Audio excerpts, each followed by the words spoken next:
I'm not going to be able to show you the first part of this, doing his front feet. I kind of an emergency on his left front. He broke it off short and needed a doctor on. I wasn't thinking about filming at that time. I'm working on his right front. We've already had a little bit of a discussion on his feet. This guy I haven't messed with before. Owners had to be out of town on another animal emergency. Called me up last night and needed to do something. I've already trimmed that left front. He had a pretty good tab or hoof hanging off and was making him really uncomfortable. He's being a pretty good boy, since he's hurting a little bit on that left front. But he goes pretty easy on the front. You'll see he yanks back on me a little bit, but I think he's decided I'm there to help. This little dude's no outlaw. Owners told me that it usually takes a couple people to work with him, but he's been trimmed before and he kind of knows what he's supposed to be doing. I don't know how much of his argument was because he was uncomfortable. That left foot broke off really short. But we'll work with him and see how we go. The other little guy is a farm dog. He's my buddy already, but him and the donkey seem to be buddies, so we'll let him hang out. What can go wrong with that plan? I generally try and see where I'm at with an animal before I start messing with them. Traditional methods start, or if they don't kick at me right away. You'll notice I maintain control of that foot and go with him. I'm not holding it tight. I'm kind of going with him on it, not locking the muscles in my arm. I'm going to keep after it until he settles down, and then I'm going to release. See, we're done with that. Now, I will keep after this a few times and see how it goes. If it doesn't look like it's working out, I've got a few more methods. Guy's got to be able to adaptable. The important part is if you lose that foot, get a hold of it again and keep going. Don't quit there. You just taught him how to keep fighting. So we're going to try the Pat Pirelli method here. This works. He didn't really have a problem with the stick. He had a problem with his foot being retained or held on. So we're going to really switch methods here in a second. But I give everything a shot, and if it doesn't work, then we move on. The secret is patience is the most important tool you can have. You can have all the stuff in the world, but without patience, you're never going to get there. As you can see, he doesn't like having that foot held onto. Touching it's okay, just don't hang on to me. And as I said, his left front's hurting, so when I pick up that right hind, he's actually taking more load on that left front, and that may be making it worse too. You got to think about these things when you're working with an animal. Is he hurting? Is there a reason he's fighting with me? This needs to be done. When a horse or a donkey injures a foot, you kind of need to maintain the rest of the feet. He's got to carry more weight on him, and this guy's just a little bit long, so we need to do something with him so he doesn't go lame on two. Once they're lame on 2 feet, they're done. Alright, this is my rope method. This is my preferred method with most of them. See, I tie around, and I'm not tying it, I'm just twisting it around itself. I don't tie off hard to a leg. In an extreme emergency, you might see me do it once in a while, but I like to be able to work with the animal. The total time on this ended up being 20-something minutes working with him.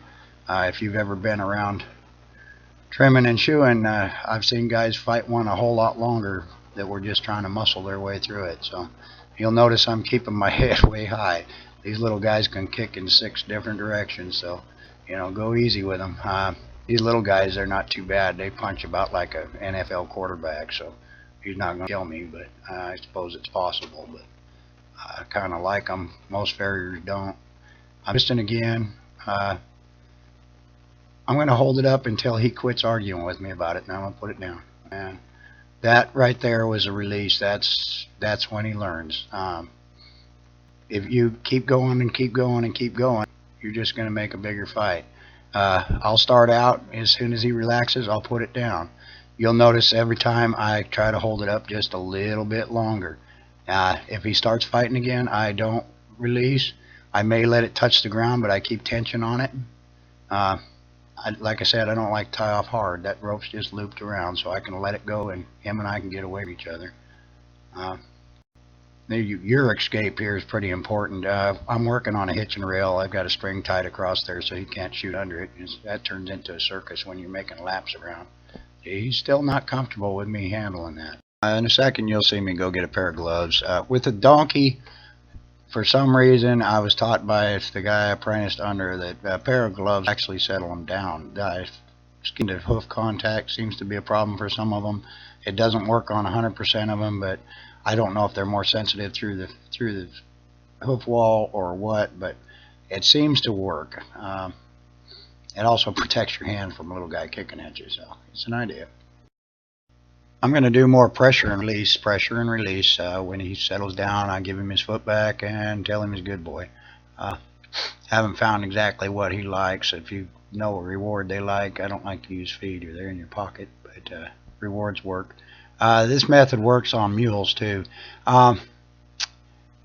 If I was working with a larger animal, you might see a little different of how I do this. You'll notice I try to stay either in contact with him or far enough away from him he can't quite reach me with a kick, because they can hurt you. So, and I've been doing this for a while, so you decided to try it. You do it at your own risk. This rope method works. I've never had it fail. It takes more patience with some of them, and patience is a key. So let's dig out a pair of gloves and try picking that foot up again now that we've got some learning done. All right, back to the rope. Patience here. You know, if you get frustrated, walk away for a minute. Take your time. Be safe. He hasn't quite figured out that I'm not going to eat that leg yet. We're going to work with it a little more with the rope and see how it goes. You can only try. If you'll notice, when I'm holding his foot, I'm pretty limber in the arm. I'm pretty with the rope too. Go with them. You aren't going to hold these guys back if they're kicking. They'll rip your arm out of socket. Believe me, I can attest to that. I'm holding it up a little longer. Set it down. A little bit of patience and a little bit of time and get you a lot further than a big fight. Alright, I'm going to go back to using both methods, the rope and the hand, and see how he does. He seems to be a little more comfortable with it. Like I said, don't stay too long. If you feel like they're gonna blow up or fight you on it, do the release early. That way you don't have to fix it. If he goes and blows up, we're going to back up and start over again. But I think we're getting close here. He's settled down quite a bit. He's realizing I'm not going to eat him. I'm going to go ahead and get some tools and see if we can't trim a little bit of that foot off. And it's patience. It's be safe. I sometimes leave the rope attached while I'm working with them after this. A few times I had one mare that I couldn't do anything with her without a rope on. I got to where I'd just tie a piece of string around her leg and she'd settle down, but that she had to have there to know it was okay. And you know what works. You got to keep their feet done. Get it under the 15 minutes. You'll notice he's settled down quite a bit and he's going easy. The rope I need to mention is cotton. Don't use synthetics. They'll burn the animal's leg. These aren't my methods. They're variations of a whole bunch of other trainers' methods. You heard me talk about Pat Roberts. There's 100,000 of them I've read for years. These methods aren't new. They're thousands of years old. It's good to learn a different method and, you know, try it. If you see somebody else do it and you try it and it doesn't work, don't run around saying it didn't work. It didn't work because you didn't do it right. The secret with anything in this, it doesn't matter on the equipment. It matters on the patience, knowing when to release, knowing when to relax, and that sometimes takes time. But you keep at it, you'll get it.